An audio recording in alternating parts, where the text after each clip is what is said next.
जालन्यात वृद्ध शेतकरी किसान वाकेकर यांना काठीनं बेदम मारहाण करण्यात आली। जालन्याच्या भोकरदन तालुक्यातल्या बरंजळा लोखंडे इथली ही घटना आहे। शेतात साचलेलं पावसाचं पाणी काढण्याच्या कारणातून या वृद्ध शेतकऱ्याला मारहाण करण्यात आली। वृद्ध शेतकऱ्यावर सध्या रुग्णालयामध्ये उपचार सुरू आहेत। या घटनेचा व्हिडिओ सोशल मीडियावर व्हायरल झाला। आरोपी रावसाहेब खरात याच्या विरुद्ध भोकरदन पोलीस ठाण्यात गुन्हा दाखल झाला।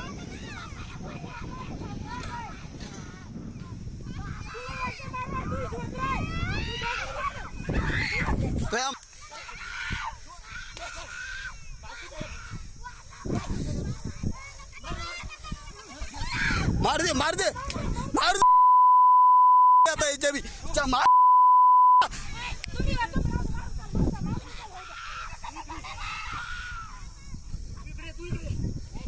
आणखी तपशील आपण घेणार आहोत। प्रतिनिधी गौरव साळी आपल्याशी जोडले गेलेत त्यांच्याकडून। गौरव, या वृद्धाच्या प्रकृतीचे काय तपशील आणि पोलिसांनी मुख्य म्हणजे या अशा हिंसक गोष्टीची दखल घेतलेली आहे का?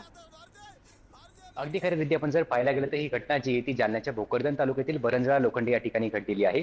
या ठिकाणी शेतात पाणी गेल्याच्या कारणावरून एका शेतकऱ्याला चक्क लाट्यांनी मारहाण करण्यात आलेली आणि या प्रकरणी आता भोकरदन पोलीस ठाण्यामध्ये गुन्हा दाखल झालेला आहे। आपण जर पाहायला गेलं तर बरंजळा लोखंडे या ठिकाणी जोरदार पाऊस झाला होता, त्यामुळे शेतामध्ये पावसाचं पाणी साचलं होतं आणि पावसाचं पाणी साचलेलं हे काढण्यासाठी एका माणसाने शेतकऱ्याला चक्क लाट्यांनी मारहाण केलेली आहे। त्याचबरोबर शिवीगाळ देखील केल्याचं आपण या व्हिडिओमध्ये पाहू शकत आहोत आणि हा मारहाणीचा जो व्हिडिओ आता सध्या समाज माध्यमांवर मोठ्या प्रमाणात व्हायरल झालेला आहे।